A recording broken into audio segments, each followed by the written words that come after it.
Hi, everybody. This is Marlene with Miami Ghost Chronicles Stories of the Supernatural. And I hope you enjoy this new show, whether you're viewing it on the internet or listening to a podcast version of the episode. I do want to thank you for being part of my audience. You can also find links to videos or podcasts on MiamiGhostChronicles.com, as well as where you can submit your story about any eerie experiences you've had, which I would love to hear about. Just go to the Submit Your Story tab. Please subscribe to our channel so that you receive notification of when we release a new show. And find us on Facebook, Twitter, and Instagram. This is where I usually live stream and where I give you a behind-the-scenes look at locations where new episodes are being filmed at. I also tell you about all the interesting guests that will be appearing soon on Stories of the Supernatural. I hope you enjoy the show, and I think you are all wonderful. Hi, everybody. This is Marlene with Miami Ghost Chronicles Stories of the Supernatural. How's everybody doing? Good. I hope I'm doing very well. And like always, you know, occasionally, because it's I'm doing this interview, it's daytime here, summer, and of course all my birds outside, they're wide awake and they're making a lot of noise. So if you hear any weird sounds, it's not an EVP. It's just, you know, you guys have heard it before. It's either my dogs or my birds, one of the two. But anyway, let me tell you about the guests that I have with me tonight. I am super psyched. This is, and you're going to see why in a minute. This is a lady by the name of Louisa Oakley Green. Now, what I love about this is that originally she didn't believe much in psychic phenomena, and then she met her husband named Stephen.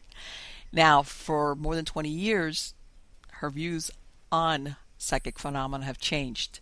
She has 2 books out. One of them is Psychic Bystander, and in this one, she writes about how she went from being a skeptic to a believer, okay, because of hundreds of paranormal stories involving her family and, you know, my favorite, everyday people across the United States and around the world. You know me, like, don't give me the rehashed ghost story. I want the everyday person event, you know, where they have those moments, those encounters. But anyway, she's been a scribe for several decades, and she's worked as a newspaper reporter, a humor columnist, a health magazine editor, public relations manager, copywriter, medical writer. In other words, this lady knows how to write. And now she's a freelance writer. She's a graduate from the University of South Carolina School of Journalism, and she's also studied biology, biochemistry, and anatomy. She's also, believe it or not, also knows how to interpret astrology charts, which I think is so interesting. She studied that at the Faculty of Astrological Studies in London. And her website address is www.psychicbystander.com. So let me bring her on because this is going to be a great interview. Put on your seatbelts. So, Louisa, how are you doing today? I'm doing great. How are you doing? Fantastic. Now, I'm going to ask you what, you know, most of my audience know that I ask all my guests, which is, obviously, by the bio, you had, as an adult, the psychic phenomena. But did you ever have any other psychic encounters or experiences prior to that as a child or before you met your husband?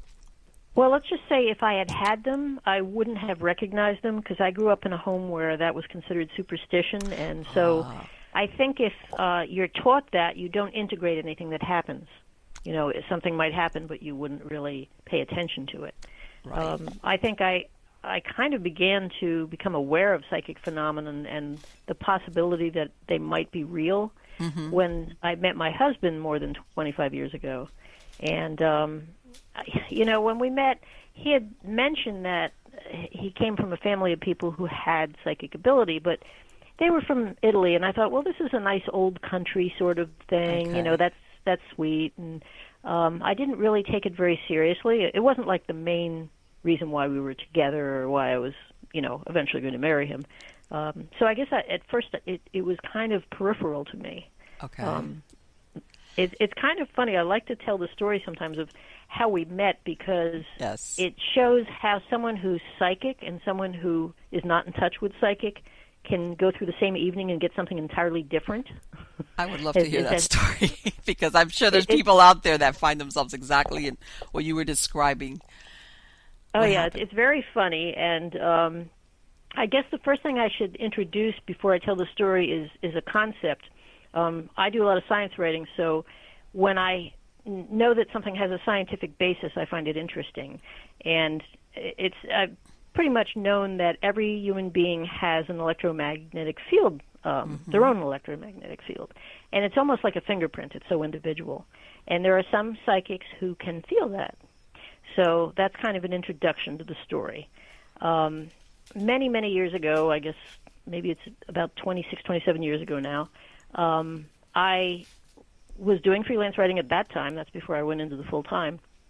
And I was assigned all sorts of different stories. And one day they called me up and said, "Oh, we want you to interview a psychic medium." And I'm like, "Oh, really?" And they said, "Yeah, come up with a good story." And I went, "Oh, all right. I'm a professional. I'll go to whatever you send me to." So I went to this woman's house, and I started interviewing her, found out she was incredibly intelligent, very charming, and not what my stereotype of a psychic medium would be. And just toward the end of the interview, just to be a little snarky, I said to her, "So, you're psychic? Tell me who I'll marry one day." And she just kind of smiled. And she said, "Well, I'll tell you what. When you have the time, why don't you come to our psychic development classes? We have them once a week, and you're welcome anytime you want. No charge." I went, "Oh, that's nice." So I turned in my story and completely forgot her invitation for about a year. A year later, I don't know why, but for some reason, this invitation starts bubbling up in my mind. And I go, "You know what? I'm bored. I think maybe I'll just go to this thing just to see, what's going on with it." Okay. So knock on her door. She answers. She recognizes me, which is very strange because we only met once and only for an hour the year before. So there's no reason why this woman should recognize me, but she did. And she welcomed me in, and she starts introducing me to all of these very nice people. They weren't as crazy as I thought they'd be. You can tell I had quite a prejudice. And I started shaking everybody's hands, and, they seemed very pleasant. And we did a psychic exercise that night, and I was very intrigued. So much so that I decided that I would come back again. Now, that was kind of the extent of the evening for me. Nothing special, didn't really get a lot out of it other than the fact that I found it entertaining, and I decided I'd come back. Okay. But one of the people whose hands I shook was my future husband, Stephen. And he had an entirely different experience. Now, when he shook my hand, well, actually I should say, after that evening, he ran home and announced to his parents he'd met the woman he was going to marry. Now, we hadn't had a conversation to speak of, nothing much. And all he'd done was shake my hand. So you might ask, well, why would he know that he was going to marry me, aside from the fact that he's somewhat psychic? And that is that when he shook my hand, normally when he shakes hands, he feels when his hand touches the other person kind of a spike in energy, while his energy, his electromagnetic field adjusts to the electromagnetic field of the person whose hands he's shaking. In my case, there was no spike. We had the same energy. And in his mind, that meant we were soulmates and that we would someday marry. And fortunately, he did not tell me that right away, or he would have scared me away. You would be like, "Oh, no." But I thought, "Oh, no." But he did tell me that later on, and in fact, he was correct because about a year later, we did get married. So that was my first brush, although I didn't realize it at the time, with psychic ability and how it can affect the way you perceive things around you. He knew immediately. I didn't know immediately. Right, and you were just interested because of the regular stuff, like when people are attracted one to the other. No, in other words, there was no premonition on your end, like, "Oh, this is my future husband." No, I mean, I started attending that psychic development class, and it was also a meditation class. And this is the funny part. Afterwards, everyone would go out dancing. And I just, over a period of 3 or 4 months, was chatting with him and said, "Oh, he seems like a very nice person. I kind of like him." And then he asked me out, and we went out on a date. So that was kind of where that came from. The good old-fashioned stuff, but like you said, he was smart. He goes, "Man, if I start telling her, by the way, you're my future wife," he would have been like, I'll go running in the other direction. I mean, that's scary if somebody gets serious much sooner than you, particularly since you haven't really talked to them yet. Right, exactly. So at what point did you... And that, I can't say that convinced me that psychic was real, but there were things that started happening after we got married, and over time, they definitely wore me down. And I think the process of writing the 2 books that I wrote, where I just interviewed people, everyday people, about, well, what have you experienced that you can't explain? That kind of was the tipping point for me. I went, wow, these are doctors, lawyers, nurses, teachers, like the bedrock of our society. And this is a common human experience. This isn't some nut walking down the street talking to themselves. Right. It's like, this is what human beings experience. Right. And I think that I want to say, for lack of a better word, that it's become a little bit more mainstream as far as... It has. It allows people that normally, like you said, aren't looking for it, or where they would never have talked about their experiences, are coming out and saying, well, you know what, I had this happen to me, and even now I can't explain it. Or some that have had episodes along their entire lives. People. One is, most people do not share their experiences unless they know you're a safe person to talk to. Yes, absolutely. And the teachers in particular were frightened that somebody would find out. They didn't want to lose their jobs. Yes. And the other thing I found out was that almost everyone I interviewed, except my husband's family, because they all totally accept this stuff, said, wow, this is the first time I've ever been able to really talk about this and have someone listen respectfly. Thank you. Yes. It feels good. Of course. So that was interesting as well.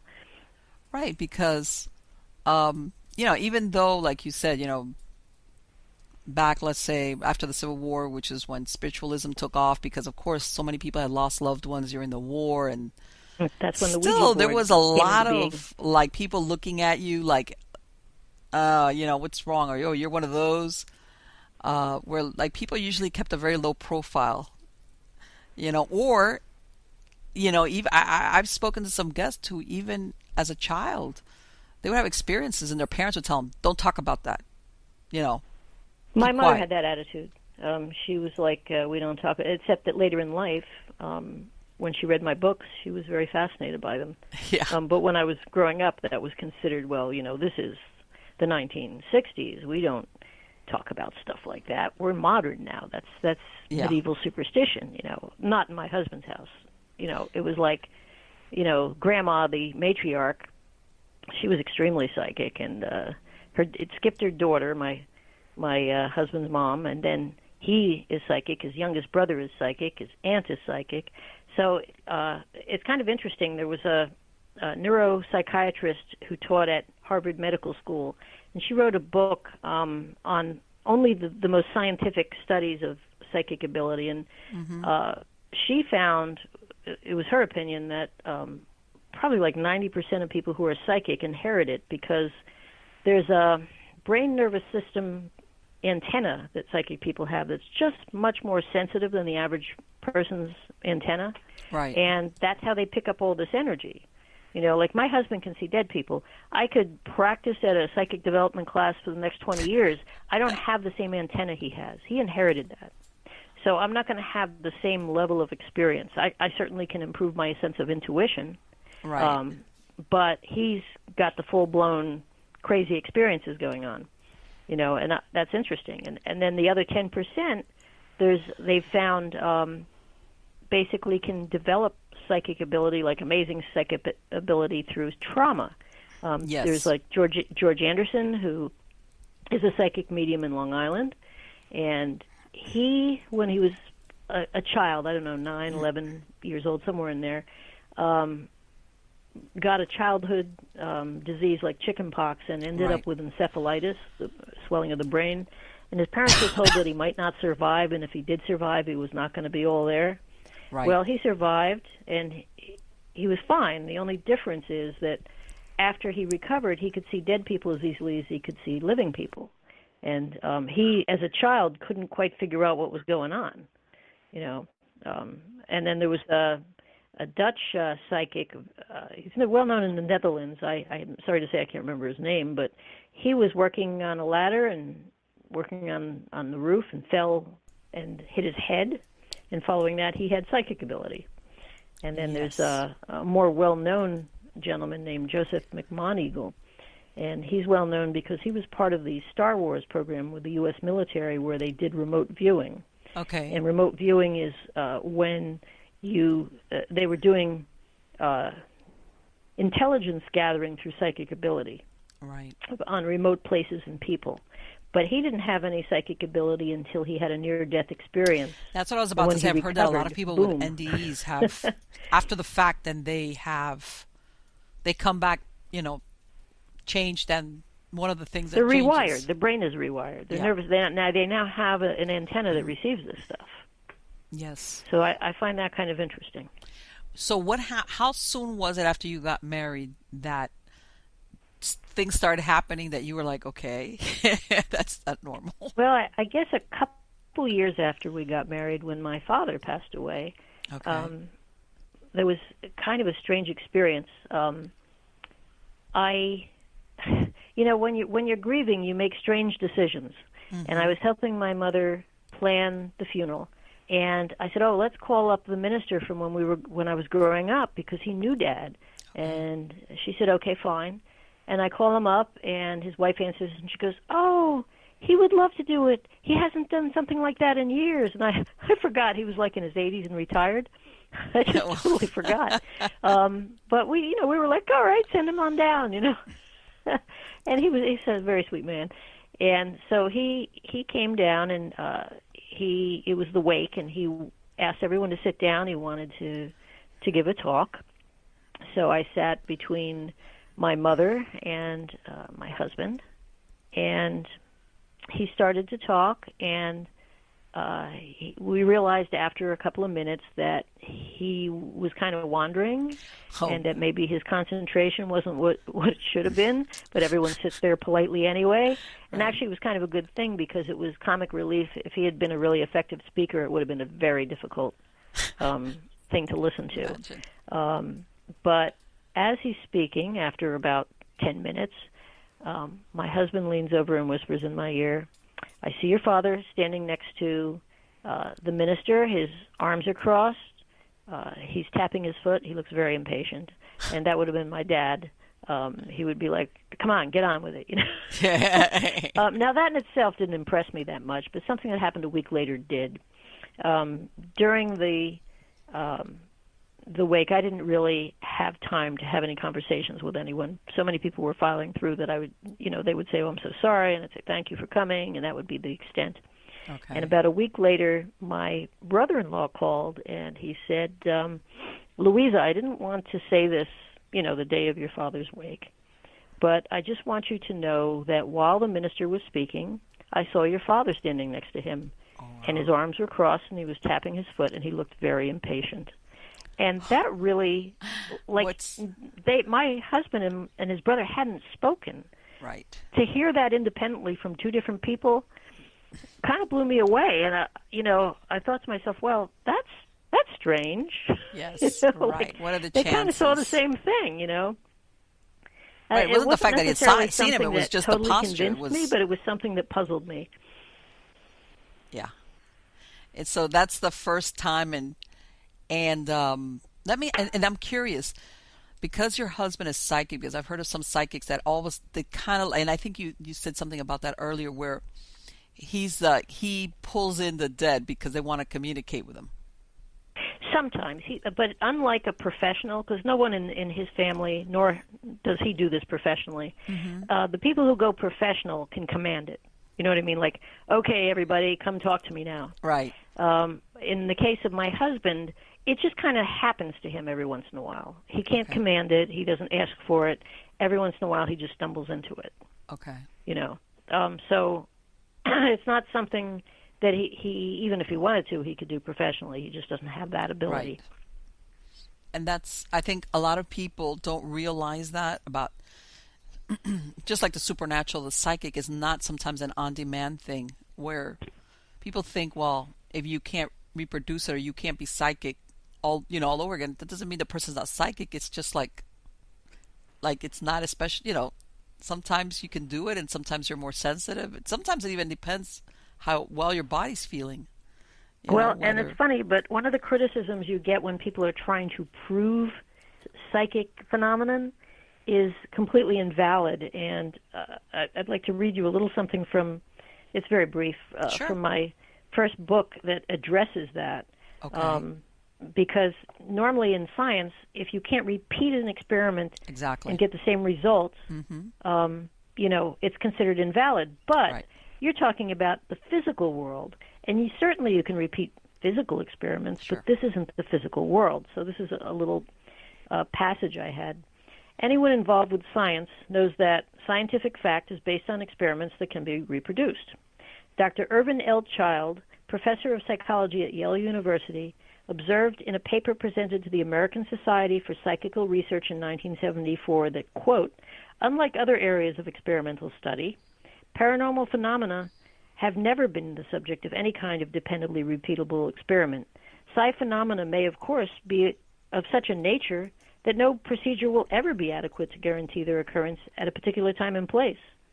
So basically what he's saying is it's as unpredictable as human behavior. Yes. You can't repeat it. And to put a physical standard of repeatability onto an energy phenomenon is not even logical. Exactly. There's just too, and unfortunately, that's exactly what you're saying. Science wants you to reproduce it or put some type of model together so that they can be reproduced. Do And this and then do that, and then you'll get this. Right. That's why you see all the television shows where they run around with the EVP machine going, oh, let's see if somebody says something to us. Yeah. Because they feel like, oh, well, there's something tangible. And I get that, but after a while it gets, kind of old.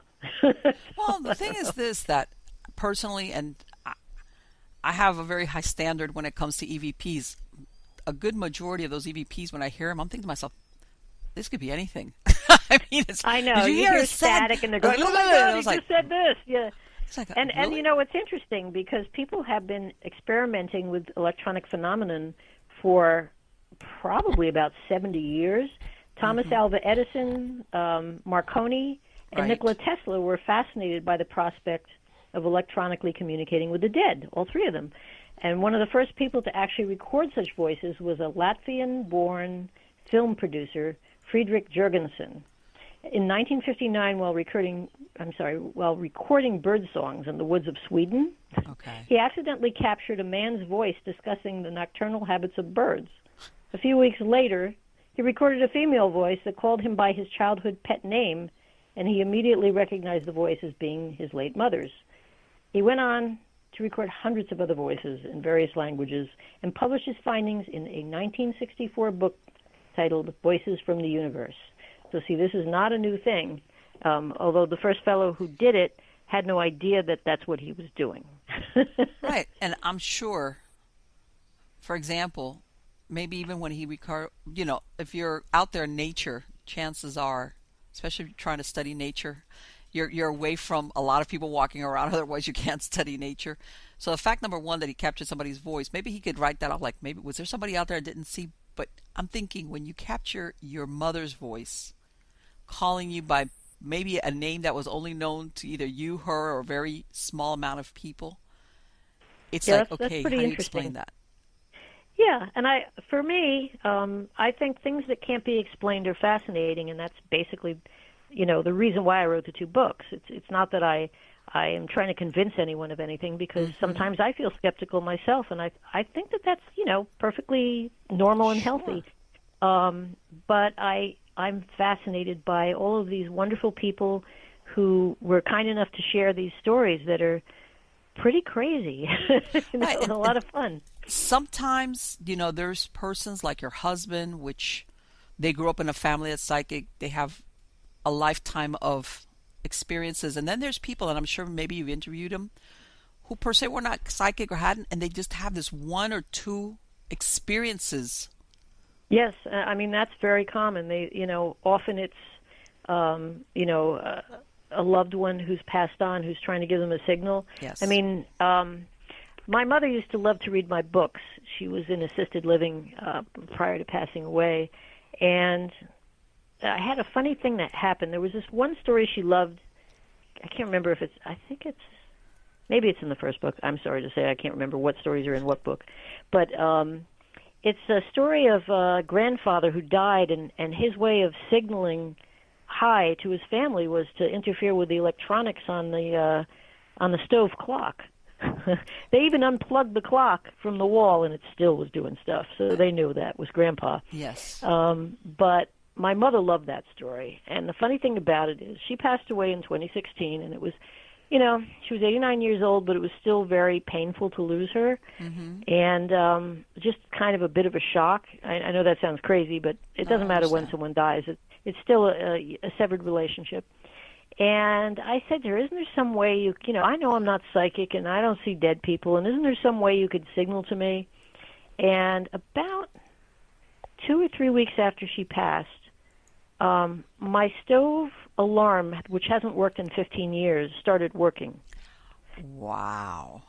You know, I'd put the timer on, and normally I would have to just kind of run into the kitchen and see what the timer, you know, where it was at, because it wasn't going to ring at the end. Right. And it started, and for the next year, it was still ringing until I suddenly realized that I was at peace with my mother passing, and then it stopped ringing. And see, and that's, I'm not psychic, so that was pretty cool, you know. Well, and it was like, but then you think about, okay, if you don't want to say, okay, you're psychic as in how we think of as somebody that's being psychic, but there was this connection to your mother. I mean, talk about a very special relationship. She wanted to give me comfort. Yes, you know, and exactly. she knew that I wasn't going to, you know, it's not like my husband, who was very sad when his mother died. She died, back in 2002, 2003, a while ago. And he came upstairs one night from his man cave into the kitchen to make a snack, and she was standing in front of the refrigerator. Wow. Smiling at him. She didn't say anything because she'd recently passed, and I think sometimes it takes people a while to get their energies working. But she just smiled at him while he was making his sandwich and stood there, and he found that very comforting. And he said, oh, she looked like she was 20 years younger, and she's wearing her favorite dress with her best pearls. And that happens a lot, you know. But, I mean, I don't have that type of spectacular experience. Right. For me, a stove has to ring, or, you know, something else. It has a little bit more subtle on your end, but yeah, I just don't pick up on things. That doesn't mean it's not possible to. It just means for whatever reason. You know what? And I've heard a lot of persons that have had a loved one pass away that was really sick, that when they do see them, they look well, they look healthy, and it's almost like letting that loved one know, I'm okay now. Exactly, because Mom did not look so great at the end, and that was part of what haunted me. Right. You know, and the deathbed decisions you have to make, and I mean, we do not have a culture that we have a culture that honors trying to have a good lifestyle while you're alive, but not dying well. Like ancient cultures had quite a priority on how somebody would die. Yes. You know, they'd have rituals, they'd have special people who would come by and either sing or recite or massage or whatever, incense, you name it. But it was all geared toward helping somebody pass well, to die well. Yes. And we don't have that in our society. We have, you know, these sterile hospitals and hospices that, I mean, I'm sure they try to make it as nice as they can, but you know, you're not at home. Well, and you know what? We get into that whole thing about, you know, that, life expectancy is longer than it has been before, like when I'm talking maybe 50, 60, 70 years. But sometimes you look at the quality of life. I'm not going to say for everybody, but, you know, I've heard exactly what where people are so elderly, like they're alive, but they're warehoused because, of course, they have different ailments. And that's not necessarily doing them a favor. Yes, exactly. I mean, my mother took a long time to die because she had a pacemaker. And you know, if somebody wants to have a pacemaker, please. I'm sure my mother had no regrets. It helped her to live about an extra 14 years. Mm-hmm. But it's very tough on the family. Sure. Because it just keeps your heart beating no matter what. And it takes a long time to die. So technology doesn't always help us that much. Right.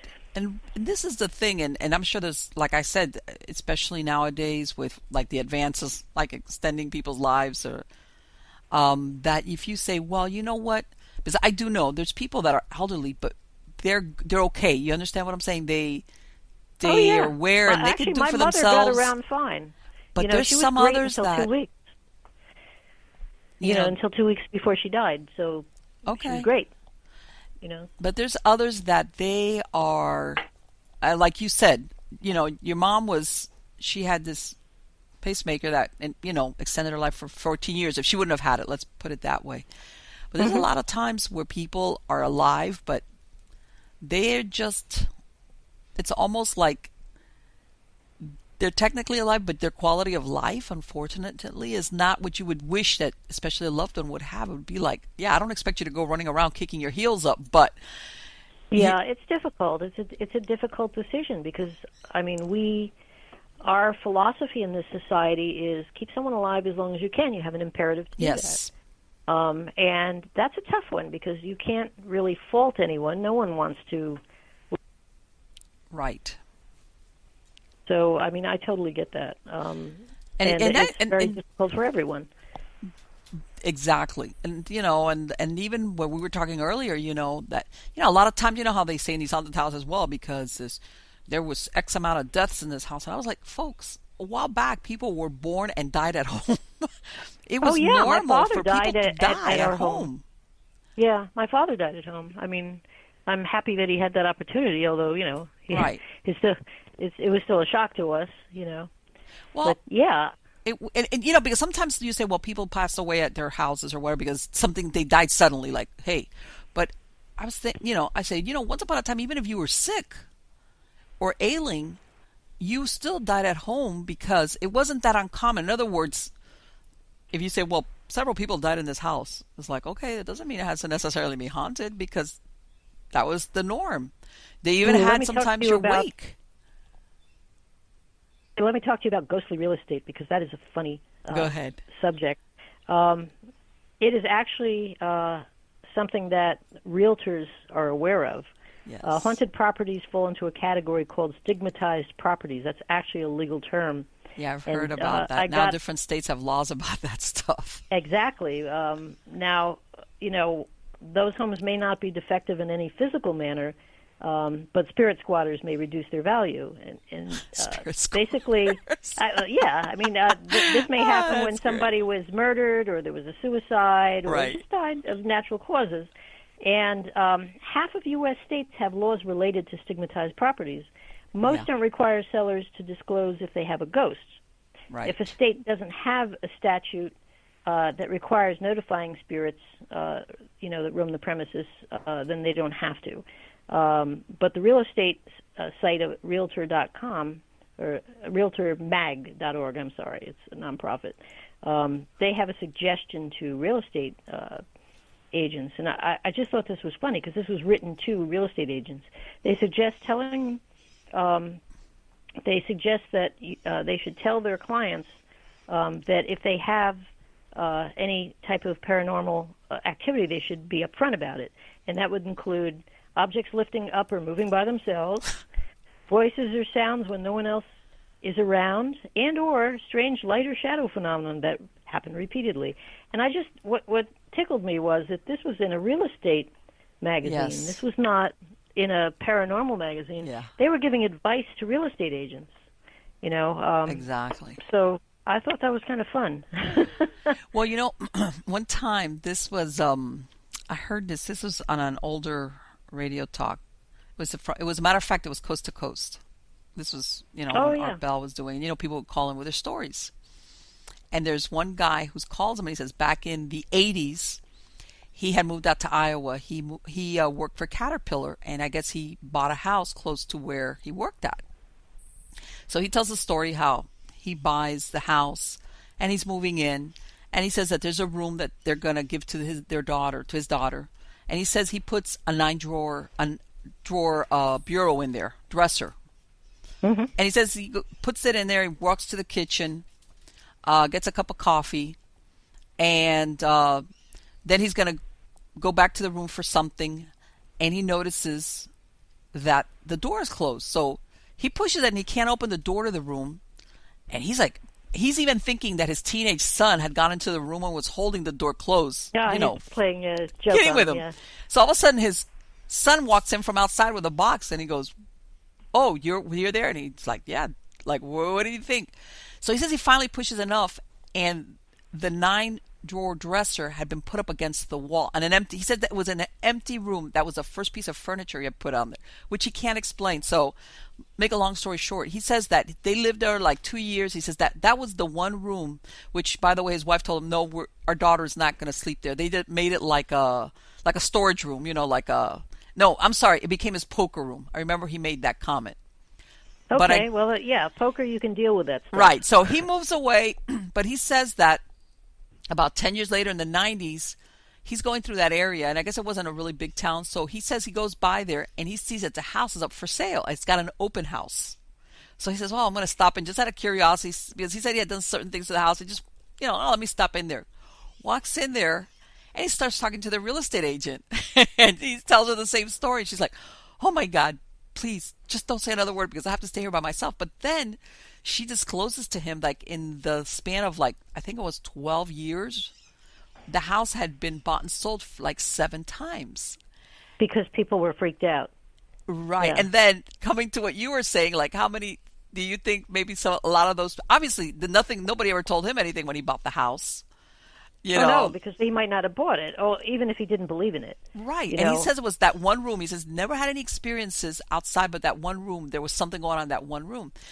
And he says he laughed because, she was like, "Oh, my God, please don't tell me I have to sit here by myself until somebody comes. I don't want to hear anymore." And she goes, "Now I understand why this house has, gone through different hands in such a short period of time." And he says it was a nice house. There was nothing really wrong with it. And so I understand in a way why those laws are passed, even though you think it's very subjective, because sometimes there's people that just, they don't have experiences or they don't get it. It's like, it's the wind. Oh, it's like, whatever. No, you're right. If you haven't experienced it, it's very hard to appreciate it, unless somebody that you really trust has experienced it and you listen to them. But even then, you always find yourself thinking, I don't know, I love that person, but are they crazy? I have two stories from my books about hauntings in houses, and the first one is very funny, and the other one is a little bit scary. But I don't know if it would be okay to share those stories. Sure, go right ahead, by all means. All right. The first one is I call Crossing the Threshold, and this is a story from a lady named Barb, who's a national radio talk show host, and she was kind enough to share this story with me. She told me that real estate agents hear some fairly strange explanations from clients on why they like or dislike a house, but she may have topped them all. And by the way, she has psychic ability, so that's an interesting thing to know. Okay. She'd gotten divorced, and a real estate agent was taking her out to look for a smaller home closer to town. One home she considered was a single-story, cream-colored craftsman-style home. After walking through the kitchen and the great room, Barb told the agent she really liked the house. The only thing she couldn't understand was why all the electrical outlets were higher on the wall than normal. Now, at that point, the agent had to take a call and suggested Barb look at the rest of the house while he was on the phone. So he stayed in the kitchen, and she's wandering around the house. She wandered into the master bedroom and saw a man sitting in a wheelchair. He was balding and wore wire-frame glasses and looked to be about in his 60s. And she said he was very sweet, and he had a lovely smile. She apologized profusely for invading his privacy because she didn't realize the owner was there. And he said, "Don't worry." He introduced himself. He explained he was the owner of the house, and he proceeded to tell her about the history of the house, as well as his dog and family. And finally smiling, he added, "You're a lovely person with great energy. I would love for you to buy this house." It's kind of an odd comment, but okay. She understood it. Suddenly, Barb sensed the real estate agent in the doorway behind her, and she turned to face him. The agent asked who she was talking with, and when Barb turned back to point out the owner, he was gone. The agent stared at her, very upset, as she explained that the owner had told her the electrical outlets were higher on the walls so he could reach them in his wheelchair. She told the real estate agent the man's name, what they talked about, and he grabbed her arm, pulled her out of the house, and said, "Don't ever do that to me again." Apparently, The person Barb had described and all the details from their conversation were accurate. The only problem was that the owner had died 6 months prior, and it was his family who had put the house on the market. Wow. I just thought that was a fun story. I love it. Can you... And you think about that poor real estate agent. Like I said, if you're the person that has to show that house, it's like, oh, okay, I got to go to that house again. Yeah. Yeah, and you have to sell it, which you might feel is unethical. I mean, I'm sure that there are real estate agents who really would prefer not to sell something they feel is unethical, but that's their job, to sell whatever's out there, Yeah, now, the other story I have... Oh, sorry, go right ahead. No, go ahead. So you were saying that this other one... the other story's a little scary, but no one gets hurt, so I'll just say that so that you don't have to be too scared. But it's an interesting story. This is a story that was told to me by a young lady named Lee from England. And this happened when she was 16, and her family moved to Tunstall, which is a northern England town just south of Manchester, for those who know a little bit about the geography of England. She said when they moved into the house, most of their storage ended up being in the basement. And she just had a bad feeling about the basement and told her parents she just didn't want to go down there. And her parents said she didn't have to go into the basement. They didn't care. They just threw all their excess boxes and stuff down there, and they didn't worry about it. One day, however, she ended up being sent down there anyway by her younger brother. And this is a true sibling story. The two of them were playing something called Truth or Dare, and her brother said, when she lost, "I dare you to go down to the basement, and no flashlight allowed." So, of course, you can't back down when your sibling says something, so she steeled herself and descended into the basement. And despite the lack of lighting, she spied a dark figure sitting on one of the boxes. She screamed and raced back up the stairs. That's exactly what I would do. The screaming part of me, anyway. She said to her brother, "There's someone in the basement. I don't want to go down there again." And her brother is like, "Yeah, sure." He got a flashlight. He went down into the basement, and he didn't see anything, of course. After that, Lee avoided the basement as best she could. However, another thing happened that sent her into the basement. Her parents, unaware of the experience she had had with the apparition, not that it would have made a difference, but let's just say they were, asked her one day to retrieve something from storage. They were going to have a nice little party. They wanted her to go down and find the punch bowl, which they wouldn't normally store upstairs because they don't use it that often. So she went down into the basement, and she saw the figure again, but this time with a woman in his arms, and she looked dead. He laid her on the floor and started digging a hole. She didn't say anything to her parents, but it did freak her out. She brought up what they needed.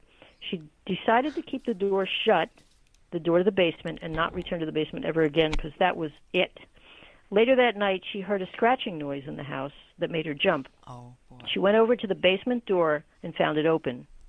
When she looked at the door and walls, there were scratch marks everywhere. And she thought, wow, what's causing that? Then her brother saw the scratch marks all over the door and went down and saw someone in the basement. Now he believed her. They tried to talk to the parents about it, but the parents were like, yeah, sure. So one afternoon when she was alone in the house, and I do not recommend this to anyone, but this young lady is really something else, she decided to communicate with the entity in the basement with a Ouija board. Oh. She said, "Whoever's in the basement, tell me your name," and it spelled out the name Mark. So she went to the library to read old newspapers to determine if someone named Mark had ever lived in her new home. When I say new, it's a new old home. Right. She found out that a man named Mark Thomas lived there in 1917. He brutally murdered his girlfriend and buried her in the basement. She saw a photo of the girlfriend, and she looked very much like herself. Oh. So I thought that was interesting. The ghost may have thought, oh, you're back. And you know what? I don't know what it is about basements. I want to say number one on the hit list of people that they have really bad experiences with hauntings is basements, and then you go to the attic.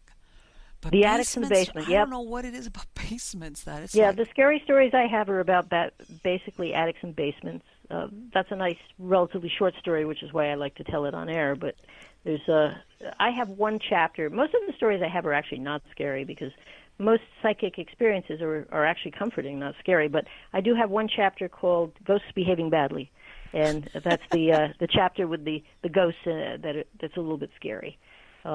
But there's just so many stories. I mean, when I interviewed people, I didn't tell them I want this type of story. All I said was, has anything ever happened to you that you can't explain, period. Right. Yeah, and then they would go. Right, and then see what they would say. And most of the stories, I'd say probably 90% of them, are very comforting and inspirational.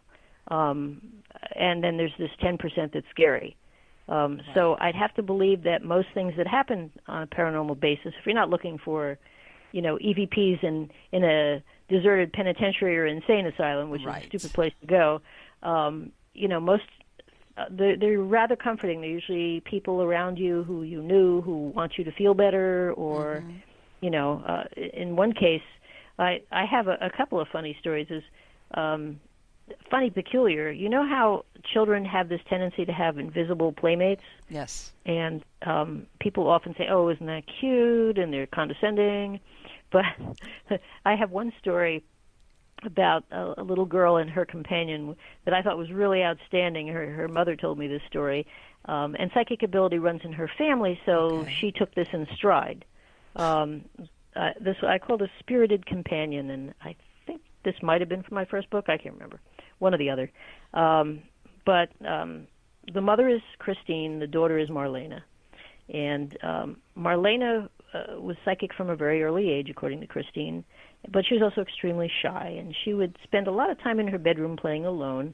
She had this cute little table and chairs with a tea set, and she'd serve teas to all of her stuffed animals, and basically little girl stuff. And she had this little child-sized rocking chair, and she would sit opposite of it and serve tea to her imaginary friend. And Marlena's bedroom was right at the top of the stairs as you come out of the basement. So when her mom was coming up with a load of laundry, she could kind of glance in the room and see how Marlena was doing. Okay. Well, one day when Christine was coming up from the basement with wash in her arms, she glanced up into Marlena's open bedroom door. She saw her daughter sitting on the floor, handing her Barbie doll to someone in the rocking chair. The chair was moving, and the Barbie was suspended in midair. Oh. When Christine entered the room, everything stopped. The doll dropped. And Marlena turns to her mother and says, Mommy, don't you see? There's a little girl sitting in the chair. She was like, hey, you interrupted this. Yeah. And, I find that kind of interesting because, you hear about invisible friends all the time, but you don't necessarily see something that tangible. No. And I just found that story fascinating because it was so tangible. Right. And up to that point, she was thinking, this is strictly an imaginary playmate. This is my daughter with a vivid imagination. That's it. She knew there was a possibility that it was more than that because she's psychic. But she didn't realize how tangible. It was like, boy. Yeah, and personally to me, I think of all the ghost stories that you hear about, and this is besides the ones that are family, and they come to let you know, hey, I'm good, don't worry. Or when I hear about these stories about people encountering children, ghost children, because something that's got to be so sad, that you think a child, because adults, if they want to hang around, it's like, okay, whatever, you're an adult, whatever. Either you own the house, you want to keep it, you're grumpy, who knows, whatever. Or in the case of what you said about, this is the old owner of the house wants to make sure it goes to the right new owner. But when you see these things about children, I have a really soft spot. And it makes me very sad to think that any of those stories are actually true. But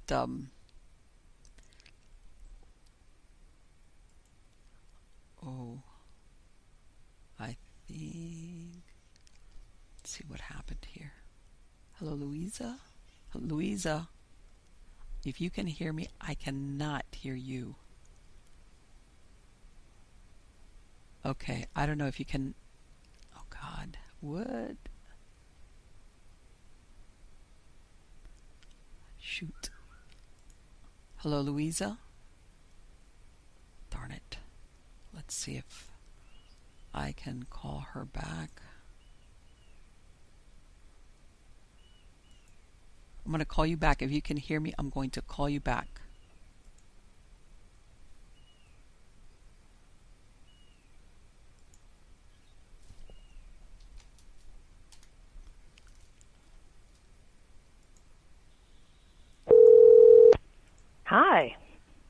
Hey, Louisa, I don't know what happened. Yes.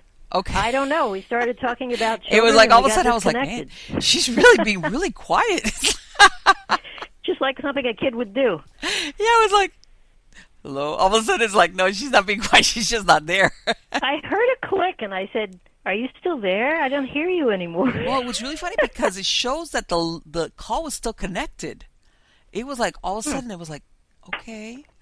And that's why it was like, okay, she's not there. She's not hearing this, even though the phone we'll is just pick it up from where we left yes, off. when we were talking, I don't know how far that I was saying that I feel bad when I hear these stories about ghost children because, you're thinking, yeah, I know a lot of times, a lot of them are, I don't know, for some reason people think it's really scary when they tell stories about ghost children.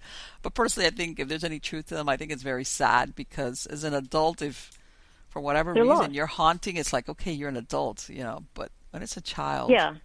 You're responsible if you're an adult. Well, like I say, if you're an old owner and you don't want to give up your house or you're grumpy, or you just you missed the part about where you died and you're still hanging out. As an adult, it's different, but when it's a child, that's very sad personally. It is. I agree with that. Yeah. And now, have you ever gone anywhere? And I'm going to say with your husband because he's to someplace. Obviously, he's not looking to have an encounter where, let's say, either on vacation or you're staying at a hotel or some place where he's had an experience. Yeah, he has. I will say one thing. He tries to avoid places that would have negative energy. Okay. Because of hitchhikers. Hitchhikers are ghosts that kind of tag along with you, Yes. and you don't want a hitchhiker. Yes. And in fact, after the first book was published, a television show called us up and asked if my husband would go into places that had like really bad energy, like prisons and insane asylums and stuff like that, and be the psychic for the show. And he said, "Are you crazy? Do you know how harmful that is? Yes. You don't want to be around that energy." Yes. He said no. He had no interest in that. Right. But yeah, I mean, you can get a hitchhiker, and they can be very hard to get rid of. Well, and I'm glad you pointed that out because everybody thinks that all ghosts are made alike and not, and you're absolutely right. If let's say you go to some one of these historic homes, for example, and you do have a ghost there, maybe it's just somebody that used to live there. Not a bad person, just somebody that wants to hang out for whatever reason. Whether it was the lady of the house or maybe a servant, because I interviewed somebody who his ghost he had an older home from the turn of the century in Louisville, and who he turned out was haunting it was one of the servant girls. But anyway, that's a different quality of haunting or ghost from when, like you said, you go to an asylum or one of these prisons. Yeah, this is a place where people they were already not okay. Mm-hmm, you know what I mean? Exactly. Like before they died, they were not okay. Yes. So you really just don't want to do stuff like that. Yes. I agree. Whatever was going on with them to begin with, plus their experiences, because let's face it, a lot of these asylums, people would basically live out their lives there. Same thing with some of these prisons where, they would go in there and they had their experiences while they were there were pretty horrific when so yeah, the quality of whatever is left behind is absolutely negative. I mean, it doesn't take a stretch of the imagination. Yeah, you just don't want to be there. You don't want to be there. No. And it's kind of funny. I had an experience when I was in college, and even though I don't consider myself to be terribly psychic, I do remember it, and I wrote about it in I don't know which book. Okay. I wrote 2 books, and I can't remember which stories are in which book. But I went to the University of South Carolina, and just as a kind of how college kids pile into a car and they do silly things. Oh, of course. And they said, "Oh, let's go to the prison graveyard." I heard that you could go to, and in those days things were not locked up the way they are today. Like everything was open. Yes. And so we started going down this dirt road around the perimeter of the prison, and as we're going, one of the things that I just remember, and it creeped all of us out, is the closer we got to this graveyard, the darker it was. Like this was a sunny South Carolina day. Oh. And suddenly there were just many more trees overhanging, and it became very dark. And when we finally got to this graveyard, you could feel how, I don't know how to describe the energy, because it's hard to describe energy, but it was very heavy and very ominous. And we turned that car around, and we hightailed it out of there. And it was so weird, because as we were getting farther and farther away from this graveyard, it got lighter and lighter and lighter, and suddenly, boom, all the trees were gone, and we were into that nice sunny day again. Yep. But I'll never forget that experience, because, you know, even without being highly psychic, I could see and feel how oppressive it was. Right, your intuition was telling you, you know what, this is not a place for the living. Get out. Well, these were people who had either been executed or had no one to claim them when they died in prison. And so they were not going to be happy. There was not going to be a lot of happy energy going on there.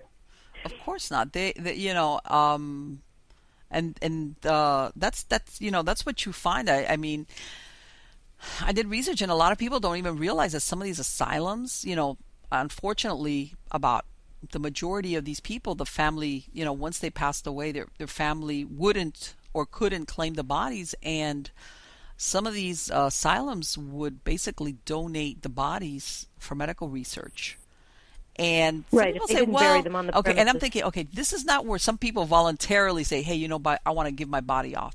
Plus, these were from a time. I don't even think that's legal anymore. I don't even think that's legal anymore. Oh, really? Oh, but it was. They used anything went in the old days. As far as what, you volunteering your body for research, you mean?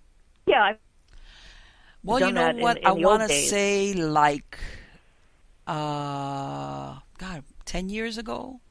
Sometimes or more, 15 years ago, I went into a university down here because I was doing part of an anatomy class, and they had some bodies that basically were, these people had, because it said it on there, you know, they had given their bodies over for science, and they were partially desiccated, and, you know, part of them, you know, they were basically, so you could see some of the internal organs, etc., and they would describe who they had been, what they had done, what they had died of, so you could see what happens. Let's say, for example, there was one corpse the gentleman had smoked, and, you know, it could show. Yeah, I'm sure you could see the effect of but that. But my point was, back then, people people didn't want to have their bodies that done to them. Okay, so I'm thinking, God, that's a recipe for, talk about somebody that maybe was not happy in life, certainly wasn't happy in death, to have their bodies. Well, if they were following their body around, which sometimes given off to be cut up, because back then people were horrified. As a matter of fact, you know, you read about those grave robbers and etc., where people made so many efforts, you know, not to have their loved ones' bodies stolen because the universities needed them. This was a very horrific thing. Yep, that happened a lot in England in particular. Yes, yeah. And a lot of people think that it's like, because back then, and not until they passed certain laws, and, you know, these universities, they needed bodies so that they could practice their anatomy back then, and it's like, you know. But at the same time, you know, what you were saying as far as, even though your husband has not gone out purposely, has he ever gone to some place innocently and ever had a negative experience unexpectedly? Yeah, we were on vacation in Puerto Rico. Okay. And outside of a church, waiting outside of the church, didn't go into it, was a spirit that, because my husband was in a bad emotional state, he was very sad about something, it attached to him, and it came home with us.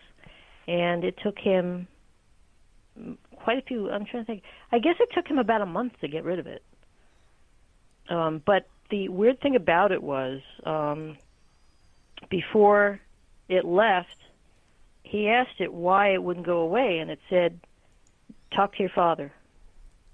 Call your father. Wow. And so he did. He talked to his father. He had a wonderful conversation with him. His father was not the most communicative person, and Steve had always been sad about that. He wanted to have a relationship with him.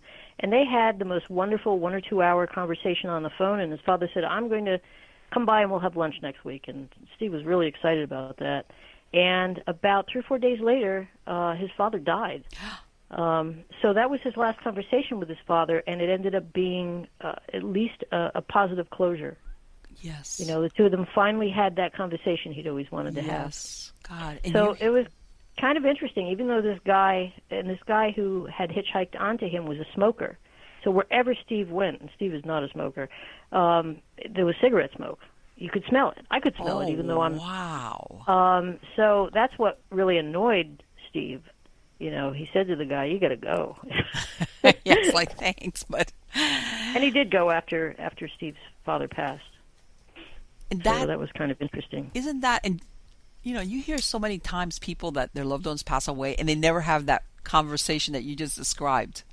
Yeah, it was pretty remarkable. He needed that. So even though this guy was incredibly irritating, you know, he did help him out. You know what? But that brings up such an interesting thing because, you know what, Louisa? We always think of, if you ever have a helper, whatever you want to call it, from the other side, it's going to be a being of light. And here he had this deceased ex-smoker that smelled like an ashtray. Yeah, and he always had wanted to see the U.S. That's why he came home with us, apparently. Are you kidding? Yeah, he'd always wanted, but he had to come with somebody. He didn't know how to get here from there. Wow. Isn't that interesting? So I hope he had a nice tour. It was like, okay, quid pro quo. You brought me over. I'm going to give you a tip. Talk to your dad. Yeah, pretty much so. Yeah.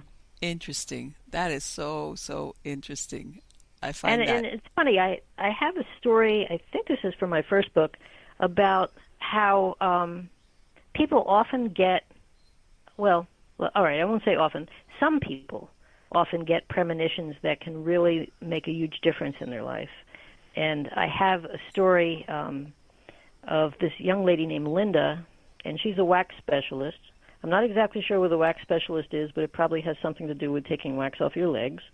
And the name of this story is called Dodging Bullets. Now, Linda gets dreams all the time, and when she first started to get them, she didn't really pay attention to them. They were pretty vivid dreams, but she just didn't quite get why she was getting these dreams. So this one night, she had a dream, and she woke up crying hysterically and shaking. And her husband woke her up and said, you know, "Hey, what's wrong?" And socializing with a group of people. And suddenly a man entered the room, brandishing a gun, and began shooting. They all hit the floor to avoid the shower of bullets, and amid the confusion, she desperately searched for her husband, and she couldn't find him, and then she woke up, and that's why she was so upset. Wow. And he said, "Well, honey, it's just a dream." She said, "Yeah, you're right."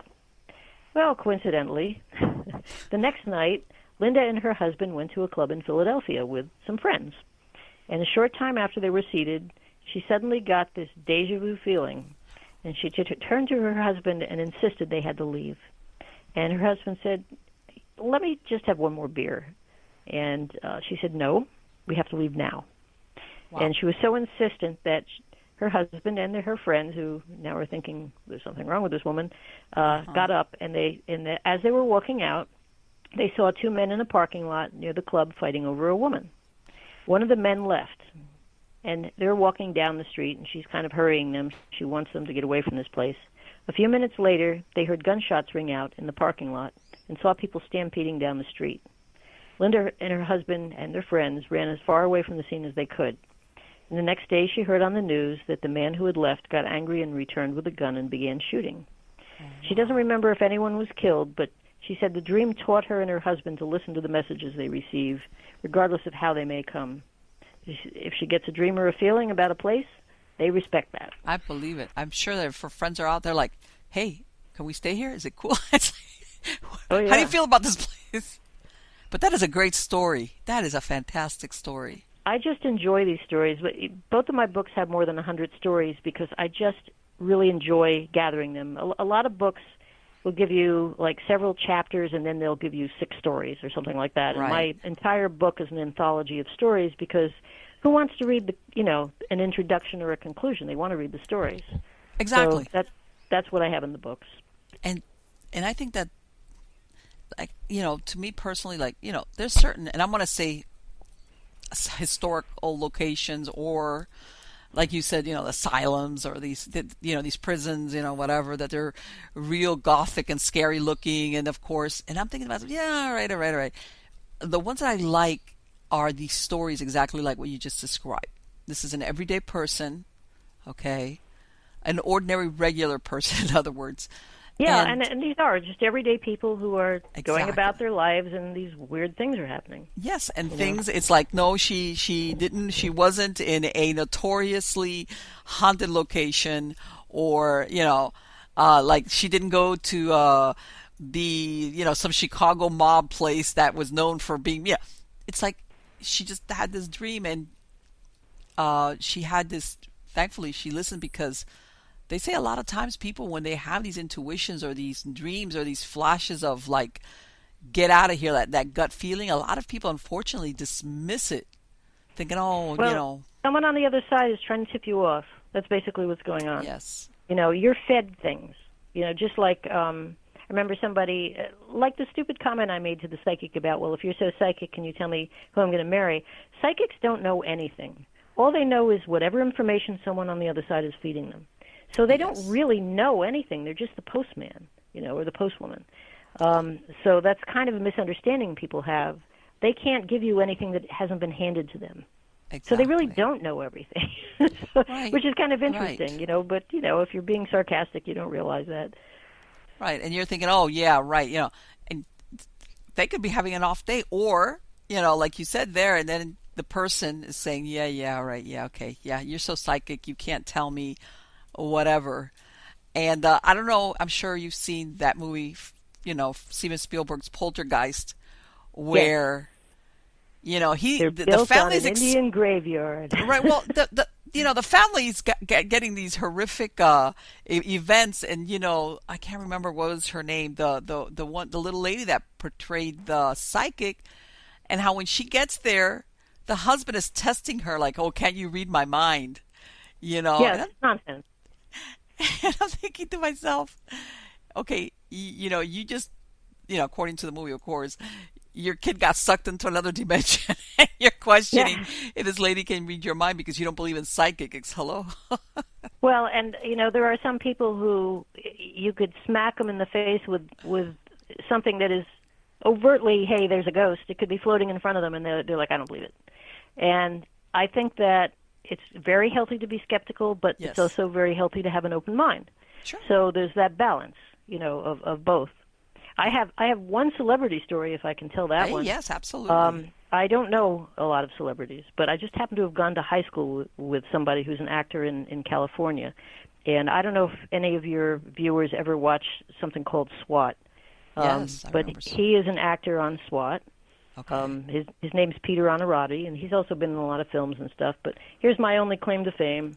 But he was kind enough to share a story with me because, we're Facebook friends, and I said, hey, I'm writing a book. He By said, the all right, way, I got do a you have story. any good stories? And this story is called Last Dance. It's about a friend of his that had a bigger-than-life personality and how, basically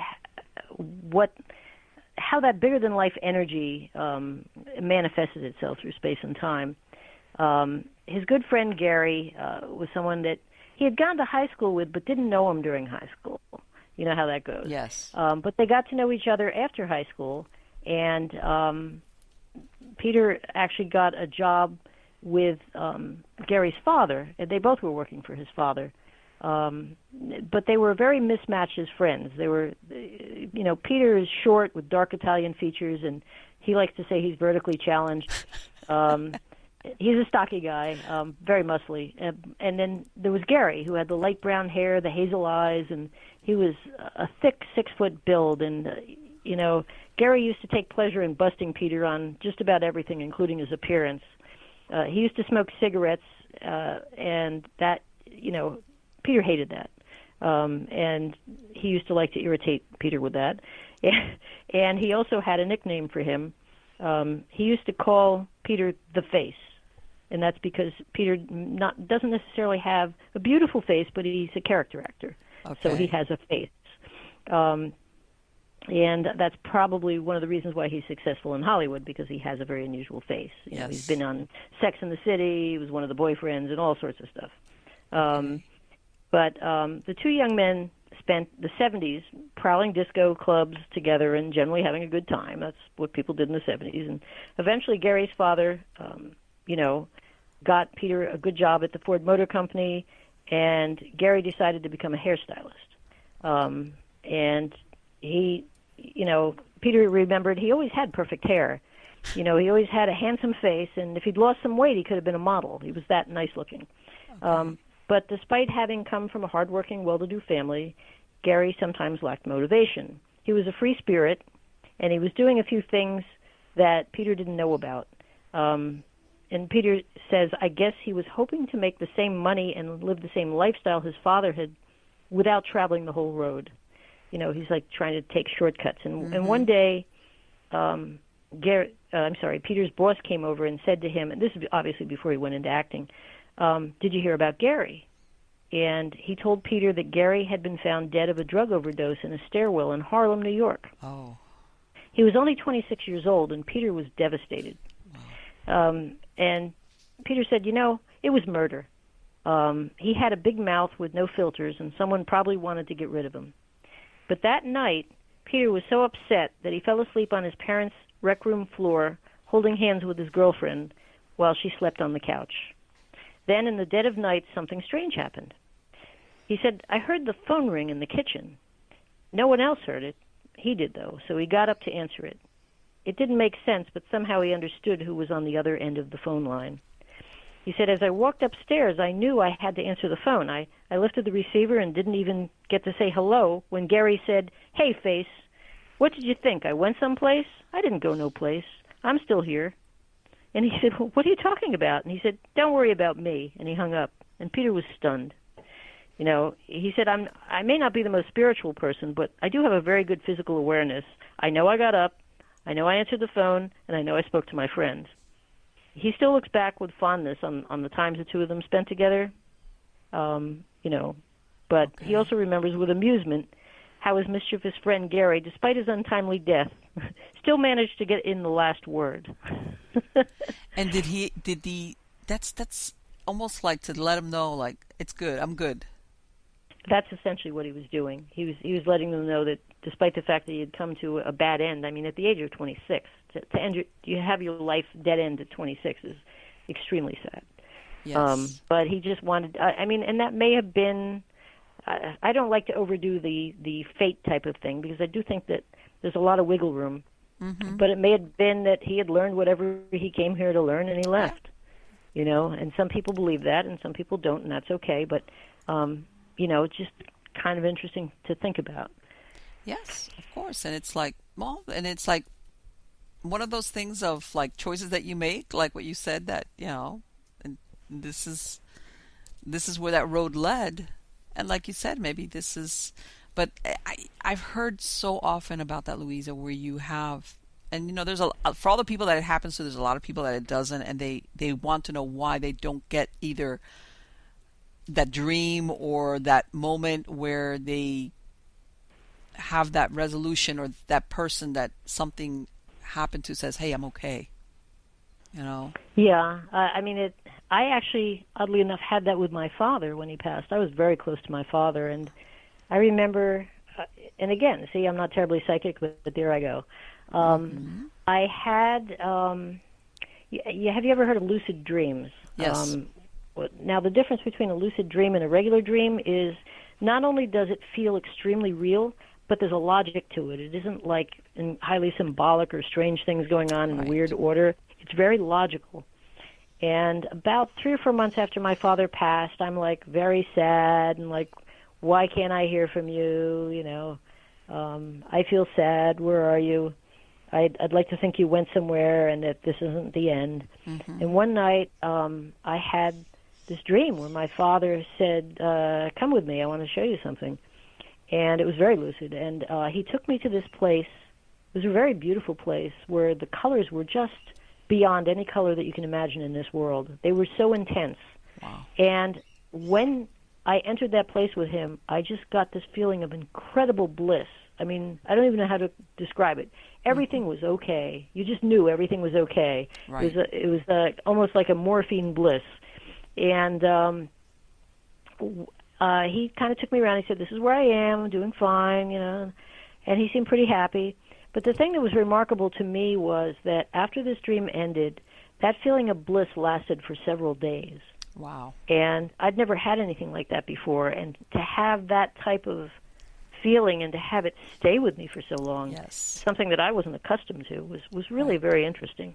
Right, and you have a lot of those people that have those near-death experiences that describe something very similar, as in almost that they come back either unwillingly or because maybe they've left behind spouses or children, but that they so desperately want to stay where they're at because they're so happy because there everything is... Or they're needed. Yeah. Or they're, yeah, of course. Yeah. But not because it's like, if I really had a choice and I didn't have to worry about who I'm leaving behind, I would stay here. Or they're told, no, and it's not your time. Oh, yeah. My husband was pushed away once. He had a near-death experience. Oh, he did? And he wanted to stay, and he was told he had to go. It wasn't his time. Right. Right. It's kind of interesting. This kind of leads into something else that I had. And this is in my second book. I actually know this is in my second book because I have a lot of studies, scientific studies, in my second book about the paranormal, things that I felt were not just somebody walking around with a microphone, but really interesting studies. Okay. And this is from the University of Virginia, which does a lot of paranormal studies, believe it or not. Okay. The Division of Perceptual Studies. And they have postulated that consciousness actually resides outside of the brain, not in the brain. And you might say, well, how can that be? Mm-hmm. Well, bear in mind that no one has ever proven that consciousness actually exists in the brain. It's right. A theory called the emergent property that scientists have thrown together. And that theory is, well, individual cells don't have consciousness, but you throw them all together, and then they do. Well, that doesn't explain much. But right. they feel, based on four areas of proof, that they consider to be proof, that actually the consciousness does exist outside of the brain, just as when somebody calls you on a cell phone, they're not inside the cell phone. The cell phone is right. simply the conduit for them to communicate through, and it's the same with the brain. The brain isn't where the consciousness resides, it's the mm-hmm. conduit. So here are the four things that they gave as 4 lines of evidence. And the first one is called deathbed lucidity. And this has been reported in medical journals for more than 250 years, so it's been around for a while.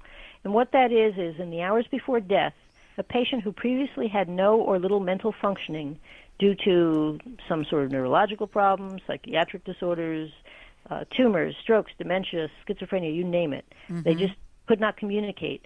Suddenly, they're able to communicate with an incredible mental clarity. And there's one study of dementia caregivers in the United Kingdom. 70% of patients with dementia became completely lucid in the hours before death. Now, why? Well, researchers suggested, obviously we don't know why, that while a damaged brain may keep a person from thinking, as it dies, consciousness may be released from expressing itself through the brain, which I thought was kind of interesting. Right. Now, a second line of evidence is consciousness without a brain. Now, what is that? There was a young lady who had very high intelligence. She was like an honor roll student, and she was in an accident, and they decided, just for insurance purposes, to do an MRI of her brain. Okay. What they found was that she only had a brainstem, no brain. Now, there's no, from a medical standpoint, there's no reason why she should be able to think at all. Right. But she did. So that would imply that, okay, consciousness is not completely in the brain. And that's not an isolated incident. There have been other incidents of that because these days everybody's doing MRIs.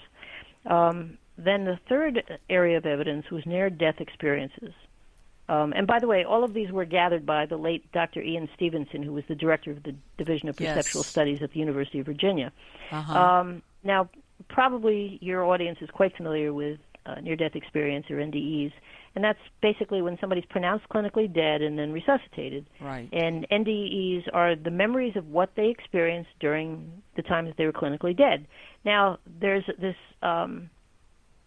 line of thinking that, oh, well, people really do, they're not really dead when they're pronounced dead. They they can still perceive things. That may be true, and that would certainly account for whatever they perceived around them in the room. Mm-hmm. But there have been a lot of instances where people went out of body and could tell you what was going on miles away. Yes. So that would imply that this isn't a hallucination or an active brain after a declaration of death. Somebody actually left their body. Their consciousness was not tethered to their body. Exactly. They talk about that they saw their families who were maybe down a hallway. Exactly. Distraught. In fact, I have a story of a little girl who was operated on, and she, when she went unconscious, she went out of body, and she wanted to find her parents, because why wouldn't a child want to find their parents? And she found them in the cafeteria eating soup and crying, and when she told them later on, that freaked them out, because she was right. And then the fourth line of evidence is past life memories.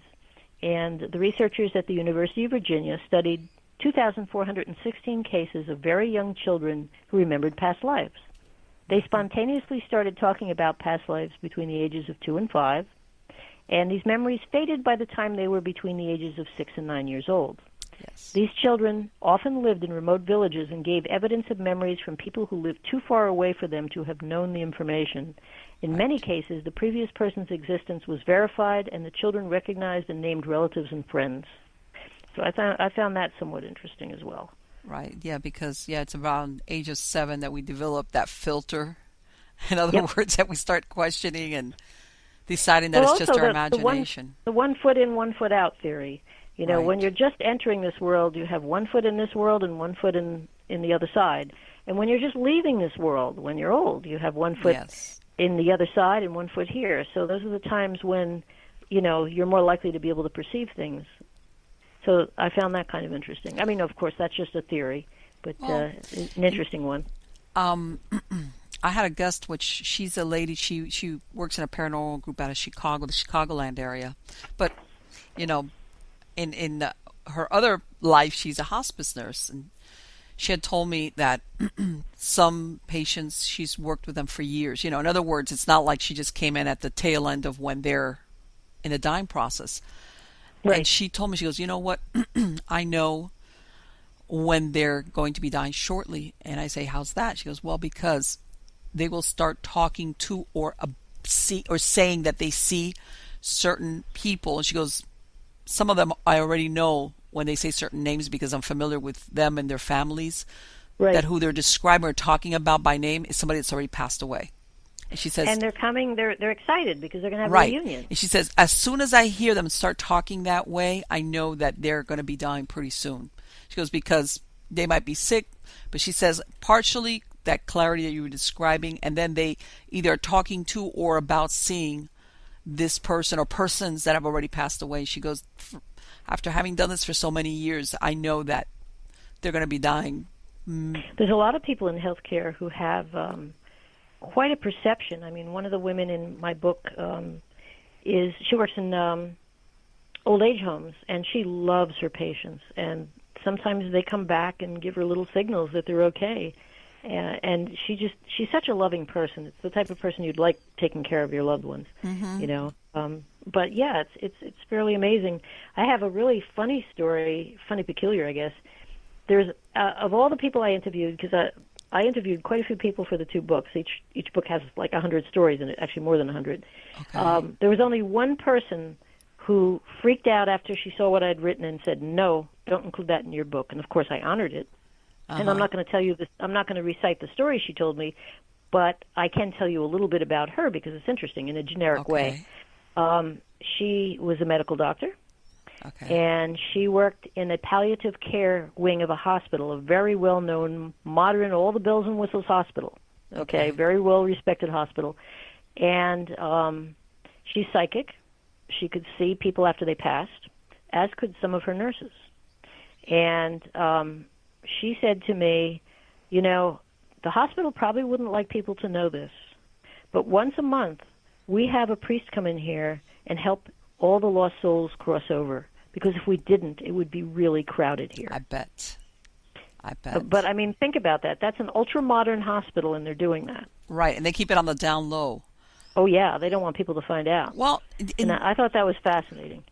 And I've talked to other people in those. I've talked to people that work at hospitals, especially the ones that do the overnight, shifts, which is of course when everything quiets down because there's obviously less people running around. And a lot of people that I've talked to that they have stories which they say that they see certain things, some of them kind of scary, but that they know that, and I think, I don't know whether it's because sometimes, people are medicated very heavily, or they just slip away and they kind of don't realize that they're dead, kind of thing. Absolutely.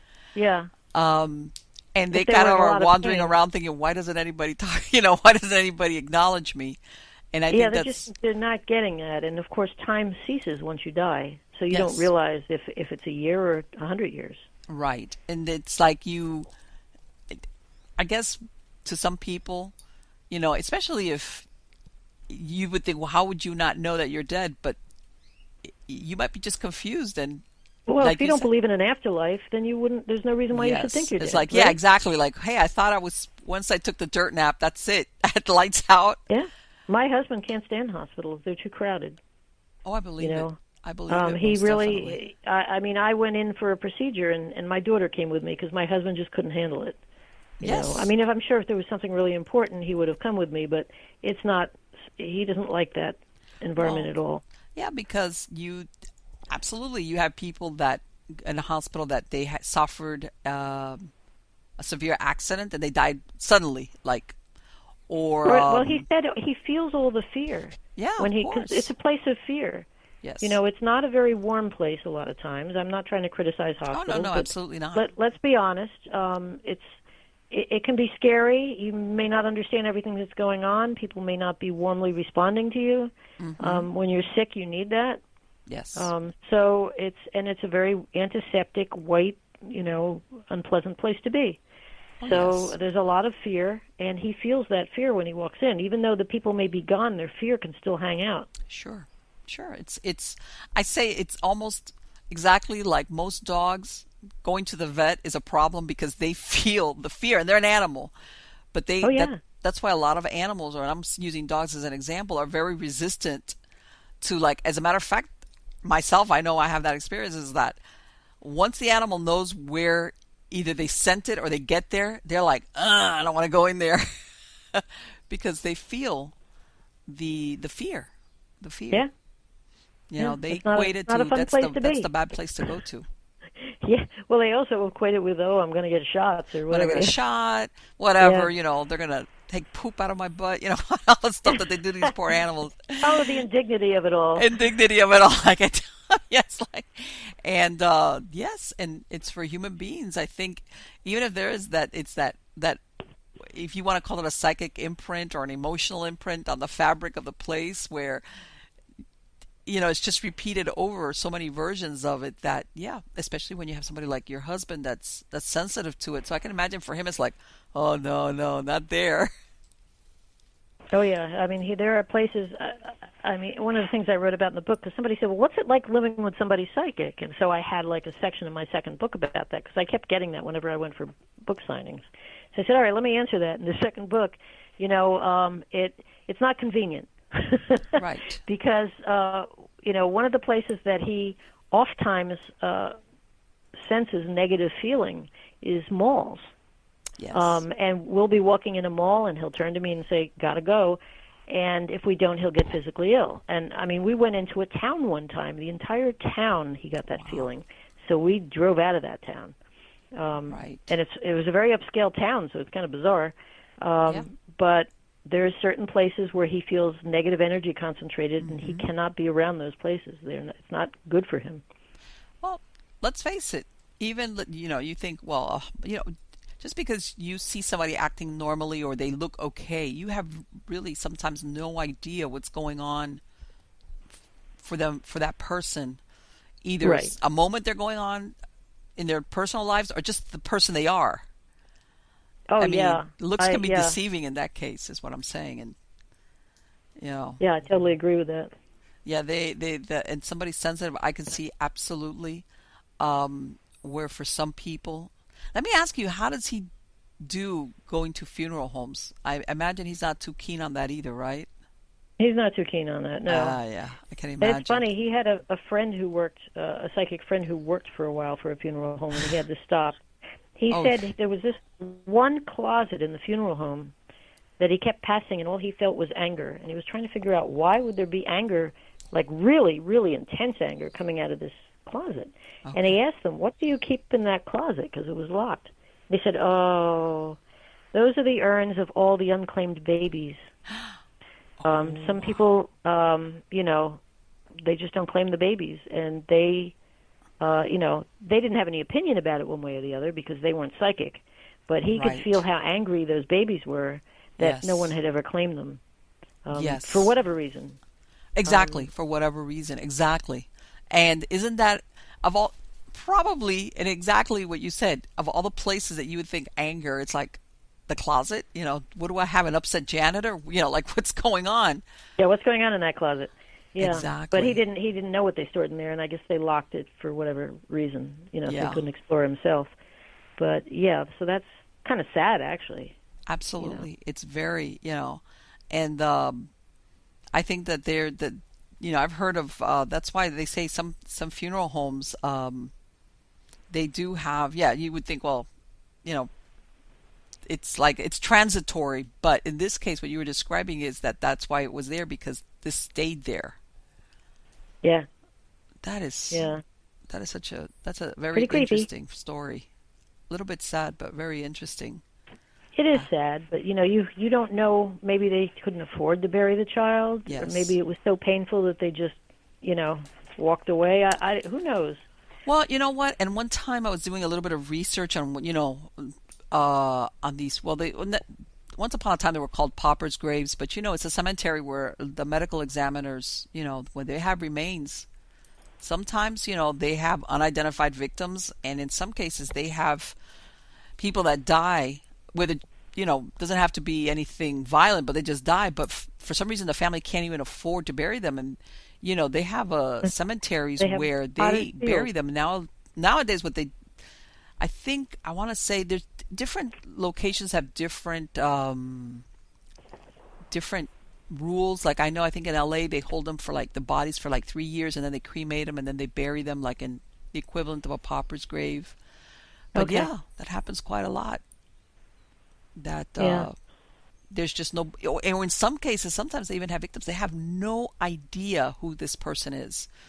Um, Whether it was a, person that was a victim of a violent crime, or sometimes people die and they don't have any good ID, or they don't have nobody to come and say, yeah, that's so and so. So luckily, if you want to look at it that way, sometimes now with DNA, you might be able to track a deceased relative years later, but throughout the years, a lot of times, that's more common than people think, where if you had nobody to come and claim you, that was it. Yeah. Well, throughout history, Yes. most people have not had graves. Yeah. Yes, of course, of course. And again, I'm going to state it, nowadays we've become very modern as far as how we dispose of our loved ones, whether it's burial or cremation.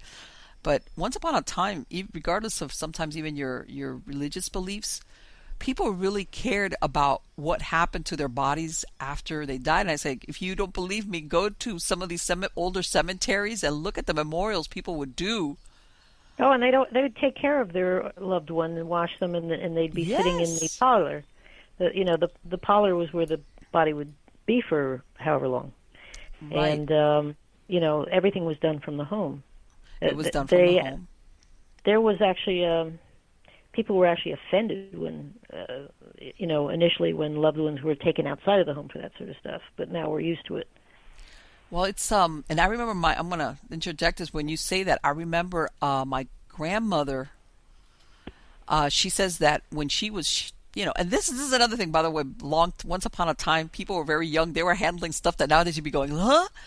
And she was, I want to say in her early 20s, but she was already married and had my mom and my aunt. They were little kids, and she had a neighbor who was also a young lady, and she was very sick. I can't remember if she said that the girl had tuberculosis, because I want to say this had to have been around maybe the 1930s when Yeah, it was pretty TB was common in still those kind of days. like. Yeah. But I remember her telling me that this lady asked her, "Look, I'm going to ask you as a favor. Can when I pass away, I'm going to leave my clothing out." She was married, but I guess her husband wasn't going to handle it. Who knows? Can you come over and can you dress me, get me ready for burial? And my grandmother did it, and it wasn't like, oh my God, like a horrific thing. It was something that No, people do that all the time. you did it. That was how it was done. Yeah. But it's. I'd like to just kind of change direction a little bit because Okay. there's one experiment I wanted to share with you that I thought was kind of fun and maybe less gloomy. This is something about the power of intention, which I find very interesting, and we've kind of talked a little bit about that earlier. Yes. But I like this because it's a scientific double-blind experiment that they did on the power of intention. And this was done in China, but also Dean Radin, who you may be familiar with, he's written a lot of books on paranormal. He was involved with it. And basically what they asked in the study is one of the major ingredients in your mother's homemade chicken soup are loving intentions. Is that what makes you well? So they set out to assess that possibility with a double-blind scientific study of 189 adults from Taiwan. But instead of chicken soup, the volunteers were given 2 types of tea to drink over a 3-day period. One type of tea was treated, in other words, blessed, by Buddhist monks with good intentions. And the other was left untreated. There was nothing wrong with it. It just didn't receive all the blessings. So the participants didn't know which tea they were receiving. And here are the results. The tea treated with good intentions improved mood more than ordinary tea derived from the same source. So everyone who was drinking the tea that had the good intentions had a much higher mood. Belief that one was drinking treated tea, the participants were asked to guess, produced a larger improvement in mood, but only if one was actually drinking the treated tea, indicating that belief and intention interact to enhance an experience. And it's worth noting that everyone, whether they thought they were drinking treated tea or not, who didn't drink treated tea had lower mood. So I thought that was kind of interesting. So that is such an interesting study. And so basically, so what did they have? They had a group that was told you gave me the tea, and it wasn't the blessed tea. Well, actually, they weren't told what they were They would getting. just be drinking it. They'd be drinking it, and during the study, they were asked, do you think you're drinking the treated tea, or do you think you're not drinking the treated tea? Okay, and those people who were drinking the treated tea and believed they were drinking the treated tea had the highest mood boost. Right. The second highest was people who were drinking the treated tea but didn't believe that they were drinking it. Right. And then the lowest was people who were drinking the untreated tea, whether they believed they were or not. Right, So exactly. I just thought that was interesting. I find that extremely interesting because this is the thing, because, we could go into, the placebo effect about people thinking, believing something, And, well, that's why they have double-blind studies. To right, eliminate the possibility of that. And in reality, like you said, it's the actual treated tea plus the belief or obviously it got the best results. So it's both things. Positive attitude, having a positive attitude in life enhances life. Absolutely. So. I'm a big proponent. I'm a big believer in what they call a psychology of happiness. That and by this I mean, and I don't mean people go running around going ha ha ha ha, but there's so many health benefits if you want to look at besides the emotional benefits. I think to trying to be happy.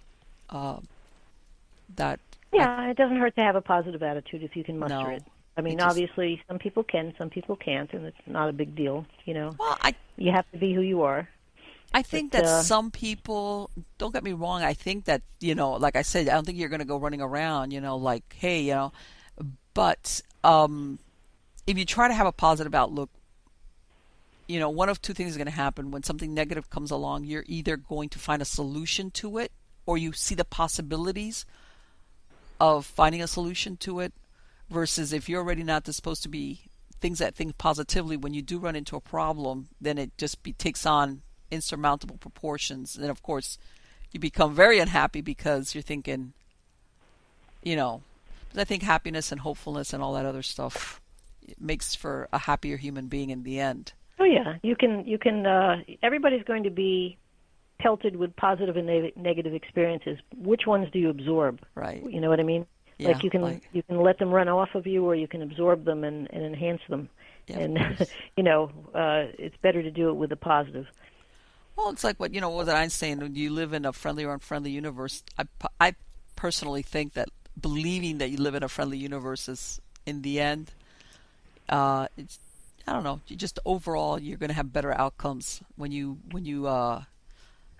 come up against adversity. But Well, most that's people I've spoken to who are like deeply spiritual say that you need to have the good and the bad. It's the duality is necessary. yes, of So course. it's okay that there's positive and negative because that's the way the universe runs. Right. Well, I think that for human beings, it teaches you resilience. It teaches you, hey, this might be bad, but once you overcome it or live through it, whatever the situation is, once you come out on the other side of it, it might have been a very disagreeable experience, but you kind of hopefully learned something like, okay, that was really bad, but I made it through. I learned Oh the yeah, absolutely. coping I mean, mechanisms. it's the adversity that offers us the lessons. I think it was the Dalai Lama who once said that we should be thankful for our adversaries because they teach us much more than our friends. And I always thought that Yes. was a very, very interesting quote. Yes. And I think a lot of people sometimes they they want to, I want to, for lack of a better word, live the charmed life. And that's kind of like a little bit very fairy tale kind of like that's not what life is messy and like you said you have Well, you to. never know what sort of life somebody's leading, really. They may appear to be leading a charmed life, and certainly maybe financially they are, but not Oh no, necessarily in other ways. no, you know what, nowadays, and you see it, God, all the times, these people that look like you said, charmed lives, they've got money, sometimes fame, and everything you would think, what could be possibly wrong, and then they do away with themselves, or you find out they had a really horrific drug. I mean, things that like, Or just what's depression. And I feel very sad about that. I mean, yes, there's a gentleman recently who took his own life, and he was one of my favorite culinary TV personalities, and I felt very sad because he was such a good guy. He was supposed to be a pretty nice person. It's just sad. right, exactly. And sometimes, like you said, appearances can be deceiving to somebody on the outside and doesn't really know what's going on internally with that person. Yeah. And I think sometimes also things that people take with them that don't get resolved, and it just gets once. I guess it becomes overwhelming, and they just don't think that they're going to. They don't want to. They stop trying, I guess, is for lack of a better word. I mean, there's a lot of things that lead to somebody doing that to themselves, but yeah, I mean, there could be a lot of factors going into that.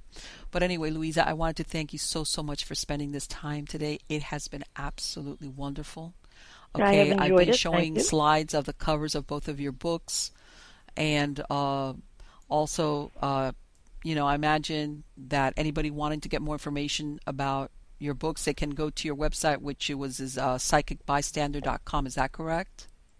Yes, and if I may say, Sure. in addition to both of the books having more than 100 stories of everyday people, the first book also has the history of a lot of different psychic phenomena, so that you can see that it actually goes back through the millennia. And the second book has a lot of scientific studies that have been done on, paranormal experiences. And I thought it was kind of interesting to have the mix of people's Sure. stories with a little bit of information throughout. Absolutely. And yes, I'm like I said, I love these stories about the ordinary people but the only time you're ever going to get that story is like what you did, which is somebody that asks them, do you have a story? And then they'll say, and I'm sure you must have heard it. Well, you know what? I haven't told anybody this before, but Oh, that's pretty much what I got from a lot of people. I mean, one fellow I spoke to, who's the CEO of a company, said, "You're the first person I've ever told this to," and he was in his 40s. mm-hmm. So it took him until he was in his 40s to be validated. Yes. And plus, like you said, a lot of times people don't feel comfortable retelling these stories because the person listening, they don't think is going to understand or be sympathetic or like believe them, for And lack of a sometimes better they aren't. Sometimes they really aren't. And So, that makes you feel pretty lousy. yeah, of course. It's Yeah. like, man, I don't want this person to look at me like, oh, yeah, all right, you crazy person, you. Yep. But again, Louisa, thank you so much. It's been wonderful. Well, And thank you. by the way, are you going to be writing any new books? Are you planning anything new? Uh, well, actually, I took a little time because I'm getting my master's degree, and my Okay. third book is not going to be about the paranormal. It's going to be about what I'm studying. But, you never know. At some point, I may get back to it. Absolutely. I look forward to it. Good luck to you. Well, thank you very much. Take care. All right, you take care. Bye-bye. So, guys, see? And I know you guys have heard me say this before. I'm the number one fan of The Ordinary Person's Guide to Paranormal Experiences. Because, like I said, sometimes people have just one time, this one event happen to them. And that's all it takes for them. And then you have people who spend a lifetime on and off having these things happen to them. Either like because the person is like Louisa's husband, they're psychic, and even though they don't really go looking for it, it happens to them. And these people, unless they run across a writer, like let's say like Louisa, that asks them that specific question, they don't talk about it. Maybe they might have told family members, depending on how if their family is receptive about it.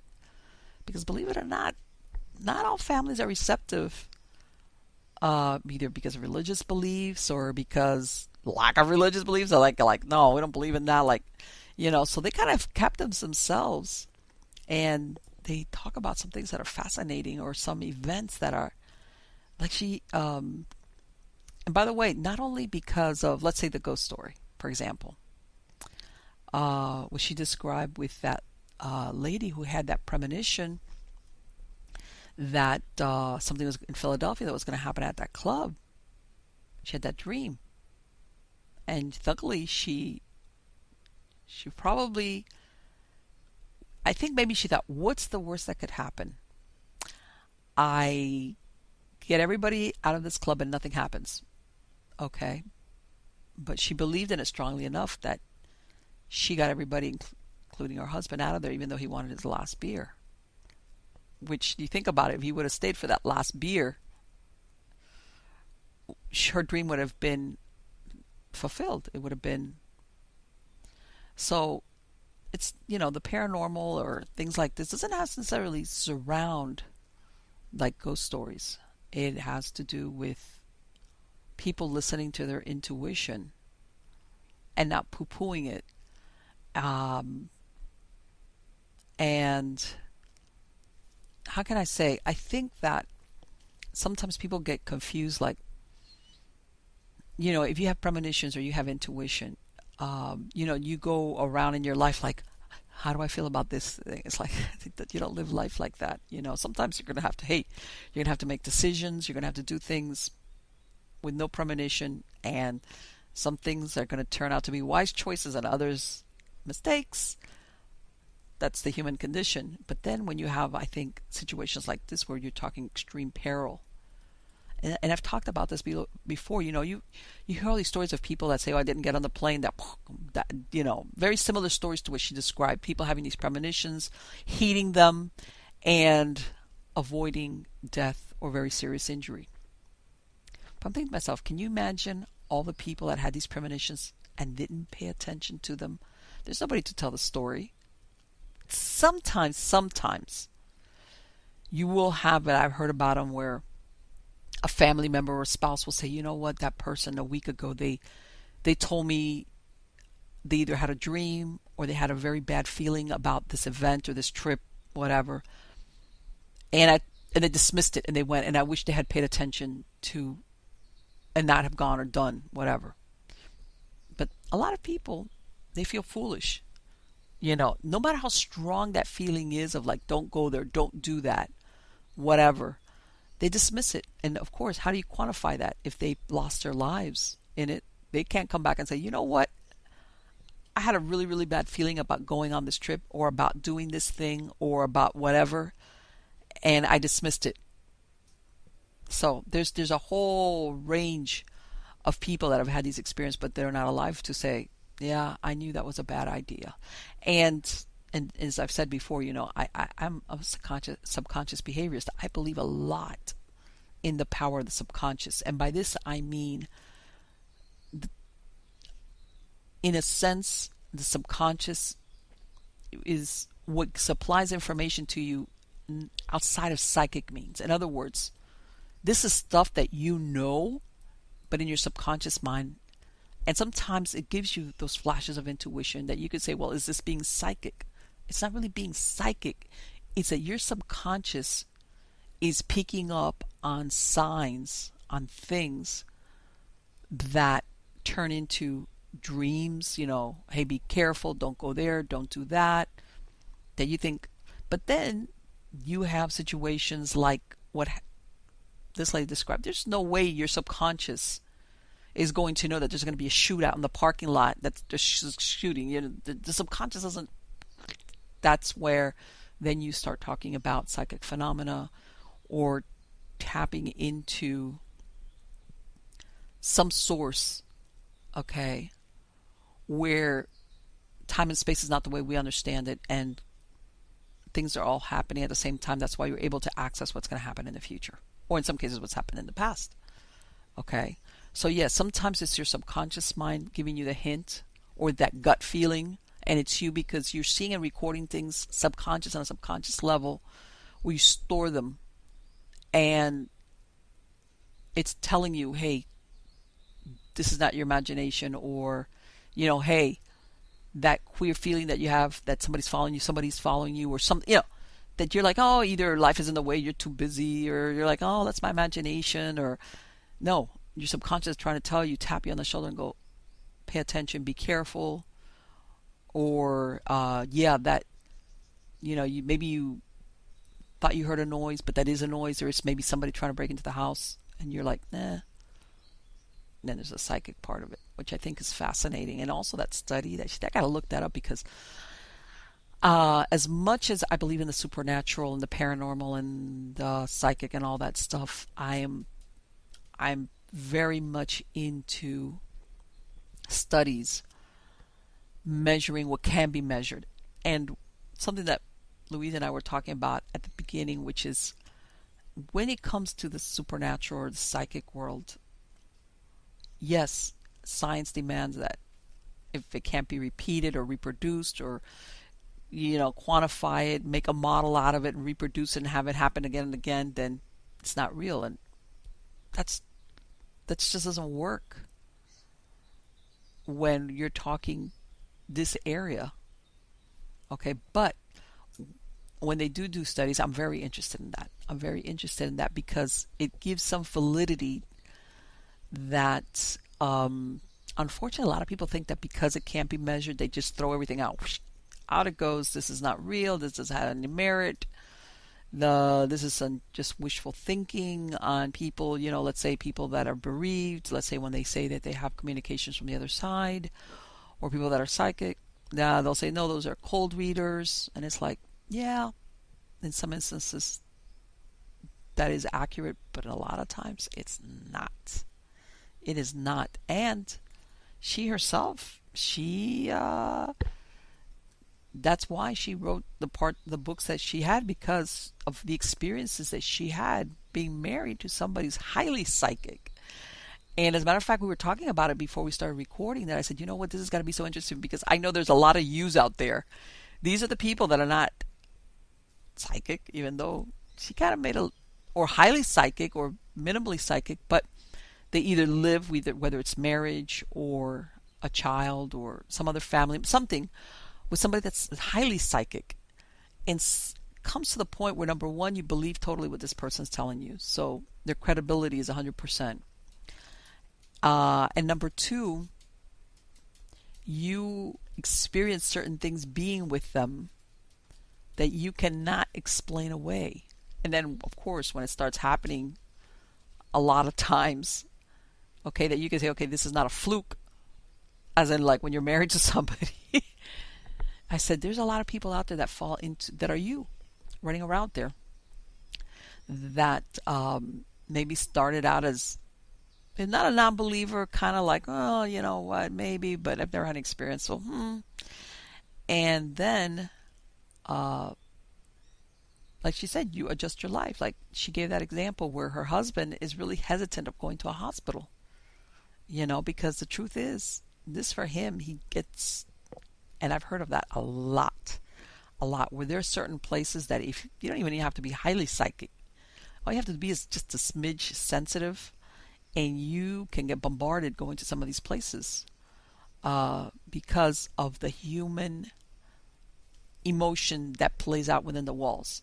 And this is something I like to clarify, because a lot of people, yes, in some of these places you have, let's say, a hospital that you could say, okay, you might have some deceased people who are kind of lost their way. They died, they don't realize it, they're afraid, or like she said, they don't believe in the afterlife, and here they are, like, what do I do now? But besides that, in these places, there's such an imprint of fear, okay? Either because of trauma that a person's going through, fear from our family members who rush to the hospital or have to be attending somebody that's very ill or dying. Plus even the drama that goes on with the people that work there. If you think of it, there is, there's so much of an emotion laden into these walls of these places that I can see how anybody that, like I said, all you have to be slightly sensitive is like, I really don't want to be there. I don't want to go there. Or being there after a while makes me really uncomfortable, or makes me really sad when I really don't feel sad. And it's because, not because there's an active haunting. That's beside the point. It's just that there's the walls, the metaphysical walls, if you want to think of it, are laden with this emotion. And the reason, I guess the point of it is, sometimes we have to be really careful when we go to some of these places. I even tell people, if I were you, if you have to go, because come on, it's inevitable. I urge some people, I would carry a small smudge stick and I would smudge myself just to take away some of these negative, energies. It's like, stay there, I don't want to go home and feel sad or helpless or depressed or ill. Because you do hear of people that even take on, in some cases, the symptoms of certain people there. It's like, nope. Funeral homes, the same thing. I had a good friend of mine, police officer. Sometimes you come in contact almost on a daily basis with some very unpleasant situations and unpleasant people. And my advice was, carry a small smudge stick with you. And it helped. And this person was pretty objective about giving me feedback on what the difference was when they started smudging before and after. So yeah, human emotion is a very, very potent thing, especially when it's concentrated in a place, especially over a length of time. Okay? It's like, it's inevitable. But anyway, guys, I hope you liked the show. Please subscribe, like the videos or the podcast, whichever way that you are listening to the show. If you're one of my true believers, please don't forget to send me your story. Go to miamighostchronicles.com. You're going to see a tab there for submit your story. There's a lot of different ways you can submit the story. Again, you can either view the video on YouTube or go to any of the different podcast platforms such as Preaker, iHeartRadio, SoundCloud, Spotify, and you're going to get the podcast version of the show. So wherever it is that you're accessing the show, if you would subscribe and like it, also just because so you can receive notifications of when I release a new show. If you are again, and I'm reaching out to those people because I've had a lot of emails sometimes about people wanting to tell me the story similar to what Louisa was describing. You know what? If you want to remain anonymous, or you ask me to, make you anonymous for whatever reason, I will do that. If you want me to interview you, I could do that. If you want to write it to me, I could do that. So, however you want to relate your story is going to be good with me. So anyway, also, I have a lot of fantastic guests coming. A lot of interesting people coming on. I know you guys are going to be Really fascinated with some of the guests that I got coming on that all have some interesting story to tell, whether they're paranormal investigator, some type of author, or in some cases just maybe a true believer.